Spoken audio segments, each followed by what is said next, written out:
Good afternoon. And before I start, hearty congratulations to the entire organizing team, Dr. Kumaravel, Dr. Aruna, and everybody for a stupendous show, as usual, year after year.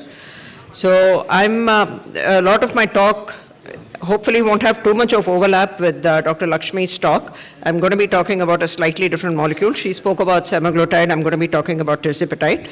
But ultimately, I think both of these molecules has really changed the way, a game changer in terms of management of both obesity and diabetes.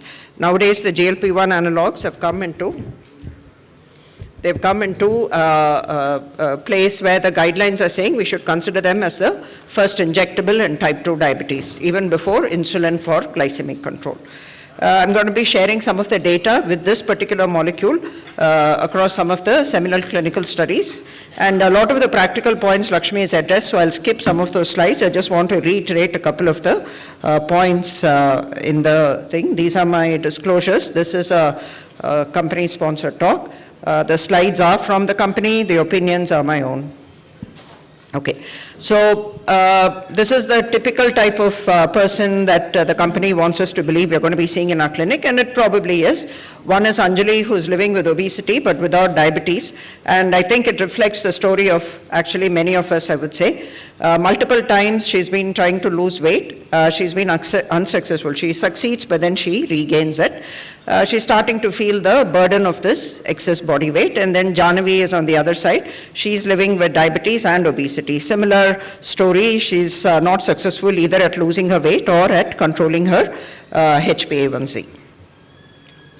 So when we see a person like this, in our mind, here the question is, what evidence matters the most for Anjali? I think we also have to be comfortable about using this molecule. It is such a powerful molecule, we need to understand all the nuances about it, particularly in this day and age when people come to us with all the information at their fingertips. We have to be one step ahead and be able to answer their questions.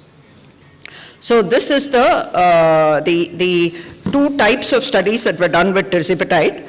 One was the SURPASS trials, which were done in diabetes, and the other was the SURMOUNT trials, which were done in obesity. So the way I remember it, very simplistically, is SURMOUNT contains the letter O. So SURMOUNT trials were done in obesity, SURPASS trials were done in diabetes. So the SURMOUNT one was the initial seminal trial, which showed that in people with excess body weight. So they took people who are overweight or obese, including that same criteria that was mentioned earlier. So they took people with a BMI of over 27 with one comorbidity but without diabetes, or a BMI of about 30, and then they put them on the tirzepatide molecule. And what they showed was that on an average, with sort of the lowest, let me see if I can get the,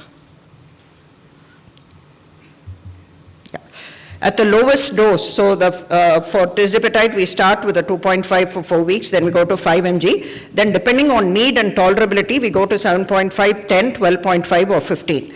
So some people, if they're responding well, what we are beginning to find with the GLP-1 molecules, as with everything else, some doctor was asking about a micro dose of glimepiride, I think, sir here. Similarly, what we've been finding is that in India, people are responding very well to very low doses of the molecule. Even the sort of the second highest dose, say 0.25 or 0.5 for the semaglutide, or the 2.5 or the 5 for the tirzepatide, people are responding well, they're losing weight, the HbA1c is coming down, and there is no need to increase the dose if they're responding well. So the SURPASS trial SURPASS 1 showed that even with the lowest dose of 5 mg, there was a 16% average reduction in the body weight. And when you went up to the 15 mg, the maximum dose, that weight loss reached 22.5%. And compared to the SURPASS, compared to the semaglutide, the competitor molecule, this was the SURMOUNT-5, yes. The SURMOUNT-5 trial showed that there was a higher mean weight reduction with the tirzepatide maximum tolerated dose, MTD stands for maximum tolerated dose, compared to the semaglutide maximum tolerated dose. So at the end of 72 weeks, people who are taking the 10 mg or the 15 mg of the tirzepatide experienced a body weight reduction of 21% versus 15% in those who are taking semaglutide. So it appears that the dual agonist, so we know that tirzepatide works on the GLP-1 and the GIP receptor. It appears that the dual agonist seems to give better effect, both in terms of weight reduction and because of that also HbA1c reduction as compared to what are called the monoagonists, which is what we've been using all along, which work only on the GLP-1 receptor.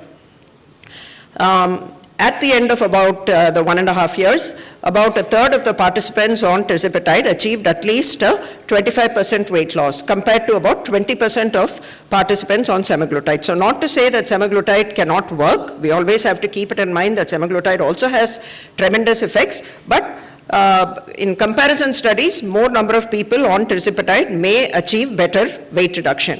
Does that mean I'm never going to be using semaglutide, particularly now that we have cost-effective options available in our country? Definitely not. Remember that there are super responders in both groups. In both the groups, you're going to have people who lose like 25-30%. And the other thing to keep in mind is the higher the baseline weight or the higher the baseline HbA1c, the more the maximum drop.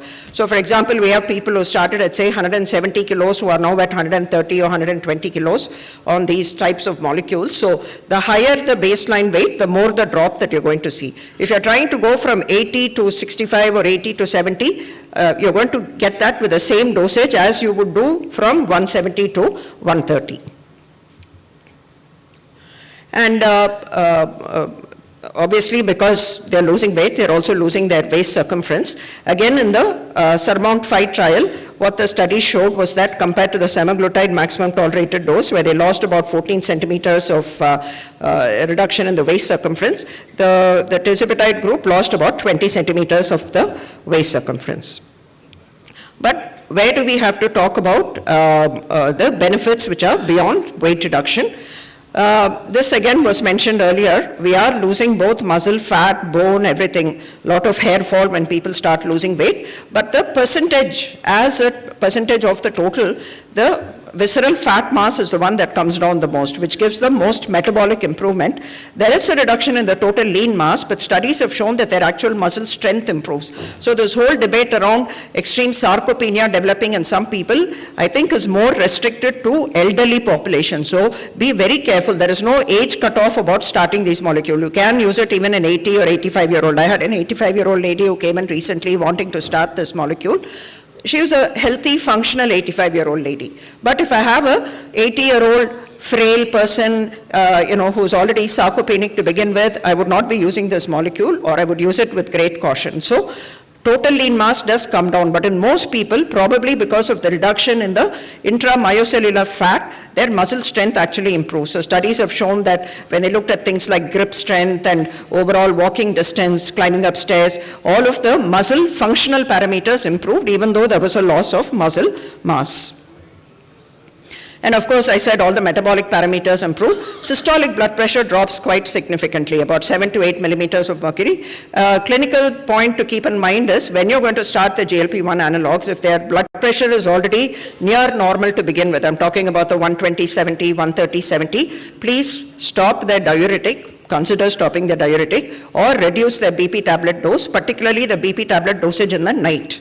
You don't want sudden drops in the blood pressure in the night, because it is believed that the sudden drops in the blood pressure in the night may be one of the reasons for that very rare NaION complication that is being talked about. So consider reducing their BP tablets. I mean, if they're 140/90, 150/90 to begin with, you can wait. But what you will find is as they start losing weight, their blood pressure drops dramatically. That is one more reason for tiredness and fatigue that a lot of people complain about. So just keep that in mind and consider reducing not only their insulin and sulfonylurea dose from day one, if they are on it, but also consider reducing their BP tablet dose if they are on, say, a diuretic or high doses of BP tablets. The diastolic blood pressure also comes down, triglyceride comes down, HDL goes up, and LDL, of course, comes down significantly. Coming to this loss of the muscle mass, what I was talking about, in the SURMOUNT-1 trial, though they lost muscle mass, the lean body mass came down, you can see that their physical functioning score significantly improved. So compared to the placebo, the score went up to 3.6 over baseline as compared to 1.7 in the placebo group. So the measures of this functioning, the SF-36 score, include not only physical functioning, but also how they felt, like in terms of their energy levels, how they felt mentally, and how do they feel overall in general health. Again, a word of caution about this. When we start the molecule, we have to tell people, you will have reduced appetite, you will eat less, because otherwise they'll come back and say, "Onume saapda mudiyalaya, doctor." That is the whole point of the medicine. It helps you eat less. And the effect of the medicine in reducing the appetite is the most in the first 1 or 2 days after giving the injection, and in the first 1 or 2 months after starting the medicine. Typically, by the time people are on the medicine for about, say, 4 months or 6 months or 7 months, that appetite reduction significantly comes down, even though they are on higher doses. So ask them to make full use of the first few weeks while they're on the medicine to consistently eat less, because after some time that appetite suppressant effect comes down. But there are some people who do not like the way the medicine makes them feel. This I'm particularly talking about elderly, 70, 75 plus. Suppose we are going to use the molecule for health improvement. Now we moved from saying diabetes reduction, blood sugar reduction, to weight reduction, to now we are in what I call the third avatar of these molecules, which is organ protection. We're talking about heart, liver, kidney, all of these improving because of these molecules. But in that situation, let's say we have a 75-year-old lady with a HbA1c of 8 who's slightly overweight. Let's say the BMI is 27, 28, and you know that they're going to benefit from this molecule versus insulin. But a couple of people that I started it on came back and said, I don't like the way the medicine makes me feel, because for them, taking away the drive to eat somehow makes them less healthy. So it is just an important thing to keep in mind. If they tell you that they don't like the way the medicine makes them feel, discuss with them if they want to continue taking it, because in the long term you believe it's going to help. If they don't like it, we go ahead and stop it. But one important thing about mental health. Second is, a lot of people who are on antipsychotics, antidepressants come to us with excess body weight, and a lot of the psychiatrists refer for asking to be put on these GLP-1 analogs to lose weight. Again, that is something we have to discuss carefully with the psychiatrist, because two things. One is, these people have unrealistic expectations. They might have gained like 30, 35 kilos on these atypical antipsychotics. The medicine will help them lose about 15 kilos, 17 kilos, and then they get stuck. And then they get frustrated because we can't do anything about their psychiatric medicines, but this is the limit. So I think it's important to set realistic expectations in that group, that it will help you lose some weight, but it may not help you lose all of that weight down back to normal. And it's important to keep in touch with them, telling them to keep in touch with the psychiatrist. If you notice an increase in anxiety, depression, please keep in touch. We are not seeing suicidal tendencies. All that has been vastly over-exaggerated. We are certainly not seeing anything. But in two groups of people, I find there is a little bit of, I wouldn't say mental health concern, just something to be aware of is what I would put it as. What about the evidence that matters the most for Jahnavi? Again, the trials showed that tirzepatide, which is the first 3 bars, gives better HbA1c reduction. The lowest dose, 5 mg of tirzepatide, gives a HbA1c reduction which is on par with the highest dose of semaglutide. So at 1 mg of semaglutide in this study, HbA1c came down to 1.9. In this, it came down to 2.1. With the highest dose, you can even achieve up to 2.5% HbA1c reduction.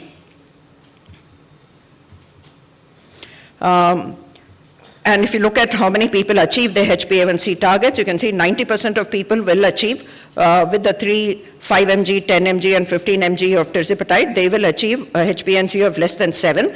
Let's look at a HbA1c of less than 5.7, which is a diabetes remission sort of category. There you can see that even with the lowest dose, about 30% of people will be able to achieve a HbA1c of less than 5.7, and 20% of the people in the semaglutide 1 mg dosage. 50% of people with the highest dose do achieve a HbA1c of less than 5.7. So sustained weight loss can be achieved with tirzepatide 15 mg in the SURPASS-2 trial. So you have to continue giving it. Now what happens when you stop it? I'll come to that in a minute. So this was the composite endpoint with what number of people achieve your HbA1c and weight reduction. The other thing to keep in mind is people with diabetes lose less weight than people without diabetes. So people with diabetes typically lose about 50% of the weight reduction as compared to people without diabetes. If the pure obesity without diabetes group loses 10 kilos, the group with diabetes and obesity will only lose 5 kilos. Again, that is one more expectation setting we have to keep in mind and counsel people about. But the people who achieve both the HbA1c and weight reduction is about a third of the people on the tirzepatide 5 mg and about 60% of the people on the higher doses of the molecule. What about safety data? Again, Dr. Lakshmi had spoken a little bit about this. I think the main thing to be aware of is what are meant by side effects are actually the actual effects of the molecule, which is the nausea, the vomiting, the getting used to the molecule phase is what I would say. They are all the most in the first few weeks to months of the molecule. As you continue giving it, the side effects come down. Some of rare things that happens, but we need to be aware of, injection site reactions. We've had a couple of people in whom, giving the injection has caused like almost like a fixed duct reaction or like some morphia, they call it, the skin doctors. So it's like a localized thing that happens, just something to be aware of, and we don't obviously use it.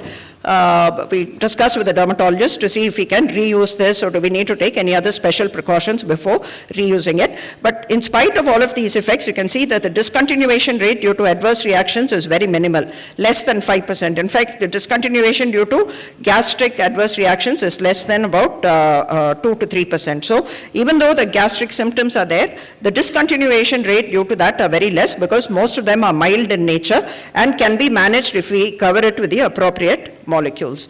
Whether we use tirzepatide or whether we use semaglutide, the side effect profile I would say is similar. In some situations, it looks like tirzepatide is better tolerated. For example, if you come to vomiting, it's about 15% with tirzepatide and about 21% with the semaglutide. Similarly, fatigue may be slightly less with the tirzepatide compared to semaglutide. Some side effects may be slightly more with tirzepatide compared to I don't think at the end of the day it matters so much, but overall the perception or the impression is tirzepatide gives better weight reduction and is better tolerated compared to semaglutide. So again, similar data compared to semaglutide across all of the SURPASS trials, similar safety profile. Now this is what the sort of the handout brochure, as it is says. This is the only dual agonist that is currently available, which is working on both the GIP and the GLP-1 receptor agonist. One thing about the GIP receptor, Lakshmi mentioned that the GLP-1 receptor is not present in adipocytes. The GIP receptor is present in adipocytes. So while the GLP-1 receptor mainly works by reducing appetite, it works on the hypothalamus to reduce appetite, it slows down gastric emptying, it gives a feeling of satiety. It is believed that tirzepatide also has an additional effect in making that fat tissue be able to handle excess fat better. So it helps the body burn up fat is the simplistic way I tell it to people, but it changes the way the adipose tissue is functioning because GIP receptors are present on adipose tissue. So currently this dual agonist has been shown to be better in some parameters compared to the monoagonist. In persons with obesity, overall about a 22% weight reduction, 40% greater relative weight loss compared to the highest dose of semaglutide 2.4 with improvement in the cardiometabolic parameters, and this again translates to better HbA1c reduction with nearly 50% of patients achieving normoglycemia. Now they didn't show the results of the SURPASS-4 trial here. SURPASS-4 trial was very interesting. What happens when you stop the molecule? When you stop the molecule, weight regain occurs. Again, this is something we have to discuss. This is not a permanent effect. It's not like a fever medicine where you give it for 5 days and you're cured. This medicine needs to be continued. Chronic therapy is necessary. Obesity is a disease like diabetes, high blood pressure, cholesterol, where we continue giving medicines. Obesity is also a disease where we have to continue giving medicines. Does that mean we should never stop the molecule? Definitely not. Once they reach their target weight or they reach, say, a HbA1c of 5, we will stop or we'll taper the dose and we will see. But chances are most of them, at least 50% of them will regain about 80% of the weight they've lost. 50% will regain at least 30% of the weight they've lost. So it depends on each person's, how much they're able to maintain that dietary control, how much they're able to maintain that level of intensive exercise that will be necessary to keep their weight and HbA1c control. Varies from person to person, but chronic ongoing care or chronic intermittent therapy may be necessary. Mounjaro dosing I already said, so I'm going to skip this slide. You start, and then the individualizing, the higher doses depending on need. You don't need to do it for everybody. We don't need to make any dose adjustment based on either age, gender, race or ethnicity or body weight. It's a standard dose across all all of these parameters. You don't require any dosage adjustment with hepatic or renal impairment, but the data with its use in people with, say, on dialysis or severe degrees of hepatic impairment is very limited. Obviously, these people already have a lot of nausea and gastric side effects to begin with. So we have to be very careful and consider why we are using these molecules in this situation. This I mentioned earlier, we have to reduce the dosage of the sulfonylurea insulin, metformin, SGLT2 can be continued. All of this Lakshmi mentioned, so I'm not going to talk about. Pregnancy. Both of these molecules should be stopped before pregnancy. Semaglutide has to be stopped 2 months before, tirzepatide has to be stopped 1 month before planned pregnancy. And this is important because we are seeing again and again people becoming pregnant once they start this. They start losing their weight, their ovulation rates improve and they start becoming pregnant. So they have to be counseled on stopping it before planned pregnancy. We cannot recommend its use in lactation also. You don't need any dosage adjustment for any degree of EGFR reduction. Again, a lot of these things I think Lakshmi spoke about, so I'll sort of skip this. I just want to reiterate the point about the alcohol. Please tell them no alcohol. That would be the best to at least limit their alcohol intake. If they miss a dose, if it's less than 3 days, you can take the dose and then go to the usual day. Let's say you miss the dose on a Sunday, like today you're here, you haven't taken your dose. Up to Wednesday you can take it and then just start taking it from next Sunday. If you missed it for the whole week, let's say you're going to take it on a Friday, then you have to reset to the new schedule. Just go, or you just miss it completely and restart. So for people with diabetes, this is not very safe, but people with obesity, it doesn't really matter if you miss a week's dose. Thank you.